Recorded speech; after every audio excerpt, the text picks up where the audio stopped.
ಇಟ್ಟಿದ್ದಾರೆ. ಇದೀಗ ತಾನೇ ಮಹಿಳಾ ಮತ್ತು ಮಕ್ಕಳ ಅಭಿವೃದ್ಧಿ ಇಲಾಖೆಯ ಸಚಿವಾಲಯದಿಂದ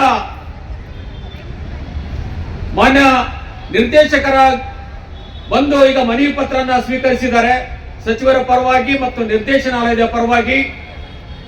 ಅವರು ಈ ಅಂಶವನ್ನ ಸರ್ಕಾರದ ಗಮನಕ್ಕೆ ತರ್ತೀವಿ ಅಂತೇಳಿ ಅವರು ಇಲ್ಲಿ ಮುಂದೆ ಹೇಳಿ ಹೋಗಿದ್ದಾರೆ. ಸ್ನೇಹಿತರೆ, ಈ ಯೋಜನೆ ಆರಂಭವಾಗಿ 51 ವರ್ಷಗಳಾಗಿದೆ. ಮಹಿಳಾ ಮತ್ತು ಮಕ್ಕಳ ಅಭಿವೃದ್ಧಿ ಇಲಾಖೆಯಲ್ಲಿ ಅಂಗನವಾಡಿ ಆರಂಭ ಆಗಿ ಈ ಯೋಜನೆಯಲ್ಲಿ ಆರಂಭದಿಂದಲೂ ಕೂಡ ನಮ್ಮ ಕಾರ್ಯಕರ್ತೆಯರು ಮತ್ತು ಸಹಾಯಕಿಯರೆಲ್ಲ ಏನು ಕೆಲಸ ಮಾಡ್ತಾ ಇದ್ದಾರೆ, ಇದು ಈಗಿನ ನಮ್ಮ ರಾಜ್ಯ ಸರ್ಕಾರದ ಸಿ ಮತ್ತು ಡಿ ಗುಂಪಿನ ನೌಕರರ ಸಮನಾದಂತ ಕೆಲಸ. ಆದರೆ ಈ 50 ವರ್ಷಗಳಲ್ಲಿ ರಾಜ್ಯ ಸರ್ಕಾರ ಮತ್ತು ಕೇಂದ್ರ ಸರ್ಕಾರ ನಮ್ಮ ಕಾರ್ಯಕರ್ತೆಯರನ್ನ ಸರ್ಕಾರದ ಸಿ ಗುಂಪಿನ ನೌಕರರು, ಸಹಾಯಕಿಯರನ್ನ ಡಿ ಗುಂಪಿನ ನೌಕರರು ಅಂತ ಒಪ್ಪಕ್ಕೆ ತಯಾರಿಲ್ಲ.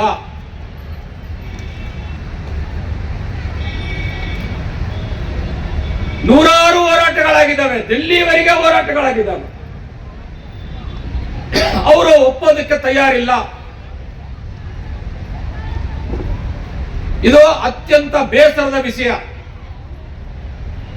ಯಾಕೆ ಅವರಿಗೆ ಒಪ್ಪೋದಕ್ಕೆ ತಯಾರಿಲ್ಲ? ಒಪ್ಪಿದರೆ ಇವರಿಗೆ ಸರ್ಕಾರದ ನೌಕರರ ಸ್ಥಾನಮಾನ ಕೊಟ್ರೆ ಇವರಿಗೆ ಸಂಬಳ ಕೊಡಬೇಕಾಗತ್ತೆ, ಇವರಿಗೆ ಬಡ್ತಿ ಕೊಡಬೇಕಾಗತ್ತೆ, ನಿವೃತ್ತಿ ವೇತನ ಕೊಡಬೇಕಾಗತ್ತೆ. ಅದಕ್ಕೆ ಈ ಕಾರ್ಯಕರ್ತೆಯರನ್ನ ನೀವು ಗೌರವಧನ ಅಂತ, ಗೌರವಧನ ಅಂದ್ರೆ ಎಷ್ಟು? ನಾನು ಆಗ್ಲೇ ಹೇಳಿದೆ, ಹೆಚ್ಚುವರಿ ಕೆಲಸ ಮಾಡಿದವರಿಗೆ 1 ತಿಂಗಳ ಕೆಲಸ ಮಾಡಿದ್ರೆ 50 ರೂಪಾಯಿ, ಇನ್ಚಾರ್ಜ್ ಕೆಲಸ ಮಾಡಿದ್ರೆ 50 ರೂಪಾಯಿ. ಈಗ ಗೌರವಧನ 51 ವರ್ಷದ ನಂತರ 12,050 ರೂಪಾಯಿ ಅತಿ ಹೆಚ್ಚು ಗರಿಷ್ಠ ಸೇವೆ ಮಾಡಿದಂತ ಕಾರ್ಯಕರ್ತರಿಗೆ ಸಿಗ್ತಾ ಇದೆ. ಇವತ್ತು ಒಂದು ಕಾರ್ಯಕರ್ತೆಯರ ಕುಟುಂಬ ಇಷ್ಟು ಹಣದಲ್ಲಿ ಬದುಕೋದಕ್ಕಾಗುತ್ತಾ? ಅವರ ಮನೆ ಬಾಡಿಗೆಗಳು, ಅವರ ಊಟೋಪಚಾರ, ಮಕ್ಕಳ ಶಿಕ್ಷಣಾಭ್ಯಾಸ, ಆರೋಗ್ಯ ಸೇವೆಗಳು, ಅವರ ಬಟ್ಟೆ, ಇದರಲ್ಲಿ ಬದುಕೋದಕ್ಕಾಗುತ್ತಾ? ಬದುಕೋದಕ್ಕಾಗಲ್ಲ ಅಂತ ಅವ್ರಿಗೆ ಗೊತ್ತು. ಆದ್ರೂ ಕೂಡ ಇವತ್ತು ಸರ್ಕಾರಗಳು ಅತ್ಯಂತ ಕಡು ಕಾರ್ಮಿಕ ವಿರೋಧಿ, ಜನ ವಿರೋಧಿಯಾಗಿ ಅವರು ನಡ್ಕೊಳ್ತಾ ಇದ್ದಾರೆ ಇನ್ನುವರೆಗಾದರೂ. ಇಲ್ಲಿ ನಾವು ರಾಜ್ಯ ಸರ್ಕಾರಕ್ಕೆ ಕೇಳಿದ್ದೀವಿ, ನೀವು ಸರ್ಕಾರಿ ನೌಕರ ಅಂತ ಅಲ್ಲ ಅಂದ್ರೂ ಕೂಡ, ಗೌರವಧನ ಆದ್ರೂ ಕೂಡ ಸರ್ಕಾರಿ ನೌಕರರ ಸರಿಸಮ ಗೌರವಧನ ಕೊಡಿ. ನೀವು ಸಿ ಗುಂಪಿನ ನೌಕರರಿಗೆ 35,000 ಅಥವಾ 40,000 ನೀವು ಸಂಬಳ ಕೊಡ್ತೀರಂದ್ರೆ ಗೌರವಧನದ ಸಮನಾದ್ರೂ ಕೊಡಿ ಅಂತ ಕೇಳಿದ್ದೀವಿ. ಅದಕ್ಕೂ ಸರ್ಕಾರ ತಯಾರಿಲ್ಲ.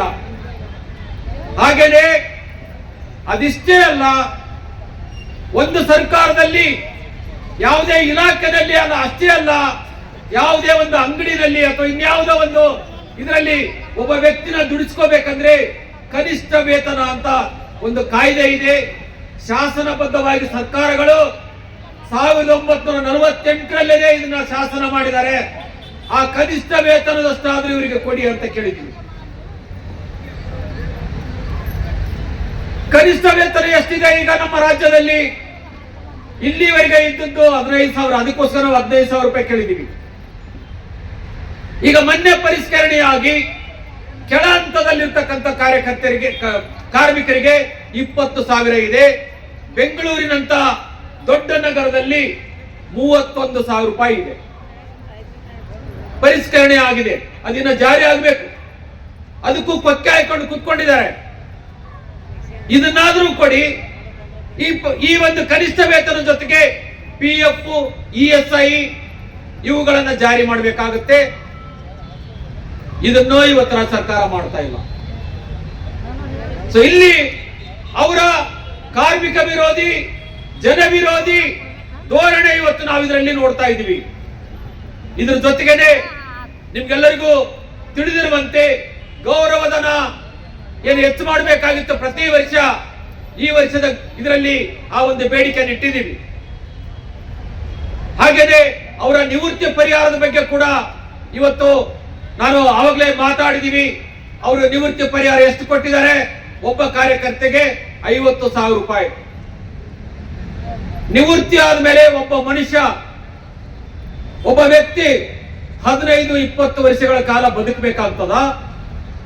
15-20 ವರ್ಷಗಳಿಗೆ ಬದುಕೋದಿಕ್ಕೆ ಸರ್ಕಾರ ಕೊಡ್ತಾ ಇರೋದು ನಿವೃತ್ತಿ ಆದ್ಮೇಲೆ 50,000 ರೂಪಾಯಿದಾಗ 15 ವರ್ಷ ಬದುಕಬೇಕು. ಯಾವ ರೀತಿ ಒಂದು ಡ್ರಾಪ್ ಅಂದ್ರೆ 1 ಗ್ರಾಮ್ ಎಣ್ಣೆನಲ್ಲಿ ಅಪೌಷ್ಟಿಕ ಮಕ್ಕಳಿಗೆ ಅಡಿಗೆ ಮಾಡ್ಬೇಕಂತ ಹೇಳೋದು ಎಷ್ಟು ಅವೈಜ್ಞಾನಿಕನೋ, 50,000ದಾಗ 15 ವರ್ಷ 20 ವರ್ಷ ಬದುಕಿ ಅಂತ ರೊಕ್ಕ ಕೊಡೋದು ಅಷ್ಟೇ ಅವೈಜ್ಞಾನಿಕ, ಅಷ್ಟೇ ಅಮಾನವೀಯ. ಮನುಷ್ಯನಾಗಿರೋರು, ಮನುಷ್ಯನ ಪ್ರೀತಿಸೋರು, ಮನುಷ್ಯನ ಬಗ್ಗೆ ಒಂದಷ್ಟು ಕನಿಷ್ಠ ಮನಸ್ಸಿನಲ್ಲಿ ಕಾಳಜಿ ಇರೋರು ಇಂಥ ಒಂದು ಯೋಜನೆ ಮಾಡ್ಲಿಕ್ಕೆ ಸಾಧ್ಯ ಇಲ್ಲ. ಆದ್ರೆ ಈ ಸರ್ಕಾರಗಳು ಮಾಡಿದೆ. ಅದಕ್ಕೆ ನಾವು ಇವತ್ತು ಮತ್ತೆ ಸರ್ಕಾರದಲ್ಲಿ ಬಜೆಟ್ ಮಂಡನೆ ಆಗ್ತಕ್ಕಂಥ ಸಂದರ್ಭದಲ್ಲಿ ಈ ವಿಷಯನ್ನ ನಾವು ಮುನ್ನೆಲೆಗೆ ತಂದು ನಮ್ಮ ಗೌರವಧನ ಹೆಚ್ಚಿಸಬೇಕು ಮತ್ತು ನಮ್ಮ ನಿವೃತ್ತಿ ಪರಿಹಾರವನ್ನು ಹೆಚ್ಚಿಸಬೇಕು ಮತ್ತು ಗ್ರಾಚ್ಯುಟಿ ಏನ್ ನಮ್ಗೆ ನ್ಯಾಯಯುತವಾಗಿ ಬರಬೇಕಾಗಿತ್ತು ಅದನ್ನ ಕೊಡಬೇಕು ಅನ್ನೋದನ್ನ ಬೇಡಿಕೆ ಇಟ್ಕೊಂಡು ಇಲ್ಲಿ ಬಂದಿದ್ದೀವಿ. ಇದರ ಬಗ್ಗೆ ಸವಿಸ್ತಾರವಾಗಿ ಮತ್ತೆ ಮಾತಾಡುವಂತದ್ದಿಲ್ಲ. ಇಲ್ಲಿ ಈಗಾಗಲೇ ನಮ್ಮ ಮುಖಂಡರು ನಿಮ್ ಮುಂದೆ ಏನಂತಾರೆ ಎಳೆಯಾಗಿ ಹಲವಾರು ವಿಷಯಗಳು ಮಾತಾಡಿದ್ದಾರೆ. ಬೇರೆ ಬೇರೆ ಜಿಲ್ಲಾ ಮುಖಂಡರೇ ಮಾತಾಡಿದ್ದಾರೆ. ಇವತ್ತಿನ ನಮ್ಮ ಕಾರ್ಯಕರ್ತೆಯರ ಜೀವನ ಅಷ್ಟೇ ಅಲ್ಲ, ಜನಸಾಮಾನ್ಯರ ಜೀವನ ಎಷ್ಟು ಕಷ್ಟದಾಯಕವಾಗಿದೆ ಅಂತ ಹೇಳಿ. ಆದ್ರೆ ಈಗ ಪರಿಹಾರ ಏನು? ಇವತ್ತ ಪರಿಹಾರ ಏನಂದ್ರೆ ಸರ್ಕಾರಗಳು ಇಷ್ಟು ವರ್ಷಗಳ ಕಾಲ ದೊಡ್ಡ ದೊಡ್ಡ ಹೋರಾಟಗಳನ್ನ ಹಮ್ಮಿಕೊಂಡು ಹೋರಾಟ ಮಾಡಿದಾಗ್ಯೂ ಕೂಡ ಅವ್ರು ಇವತ್ತು ನಿಷ್ಕಾಳಜಿ ಮಾಡ್ತಾರಂದ್ರೆ ನಮ್ಮ ಮುಂದೆ ಇರ್ತಕ್ಕಂಥ ಅಸ್ತ್ರ ನಾವು ಹೋರಾಟ ಕಟ್ಟಬೇಕು. ಹೋರಾಟ ಕಟ್ಟಬೇಕಂತಂದ್ರೆ ಏಕಾಂಗಿಯಾಗಿ ಕೆಲವೇ ಗುಂಪುಗಳನ್ನ ಮಾಡಿಕೊಂಡಿದ್ರೆ ನಾವು ಹೋರಾಟ ಕಟ್ಟಕ್ಕಾಗೋದಿಲ್ಲ. ಒಂದು ಕ್ರಾಂತಿಕಾರಿ ಸಂಘಟನೆ, ಕ್ರಾಂತಿಕಾರಿ ಸಿದ್ಧಾಂತದ ಆಧಾರದ ಮೇಲೆ ನಾವು ಹೋರಾಟಗಳನ್ನ ಕಟ್ಟಬೇಕಾಗುತ್ತೆ. ಬಲಿಷ್ಠ ಸಂಘಟನೆ ರಚಿಸಬೇಕಾಗುತ್ತೆ. ಆ ರೀತಿ ಬಲಿಷ್ಠವಾದಂತಹ ಸಂಘಟನೆಯನ್ನ ನಾವು ಕಟ್ಟಿಕೊಳ್ಳೋ ದಿಶೆಯಲ್ಲಿ ನಾವು ಪ್ರತಿ ಹೋರಾಟದಲ್ಲಿ ಸಂಕಲ್ಪ ಮಾಡಬೇಕು. ರಾಜಿ ಇರಲಾರದಂತ ಸಂಘಟನೆ, ಯಾವುದೇ ಅಧಿಕಾರಿಗಳೊಂದಿಗೆ ಅಥವಾ ಸರ್ಕಾರದೊಂದಿಗೆ ಶಾಮೀಲಾಗದೇನೆ ರಾಜಿ ರಹಿತವಾಗಿ ಕಾರ್ಮಿಕರ ಹಿತಾಸಕ್ತಿ, ಕಾರ್ಯಕರ್ತರ ಹಿತಾಸಕ್ತಿ, ಅವರ ಒಂದು ಆಸಕ್ತಿಗೋಸ್ಕರ ಹೋರಾಟ ಮಾಡ್ತಕ್ಕಂಥ ಪಡೆ.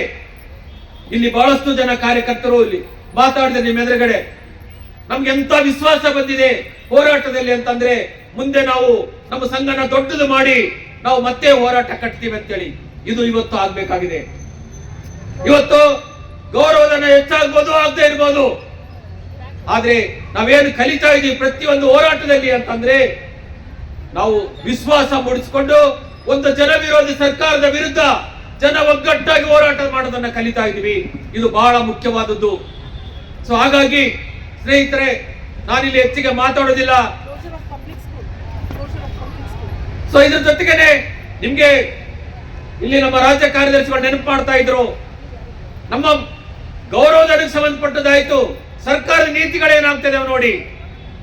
ಸರ್ಕಾರದ ನೀತಿಗಳಲ್ಲಿ ನಮ್ಮ ಕಾರ್ಯಕರ್ತರು ಯಾರೋ ಮಾತಾಡಿದ್ರು, ಒಬ್ರು ನೆನಪಿದೆ ನನಗೆ. ಸರ್ಕಾರಿ ಶಾಲೆಗಳನ್ನು ಹಳ್ಳಿಗಳಲ್ಲಿ ಮುಚ್ಚಿಸ್ತಾ ಇದ್ದಾರೆ.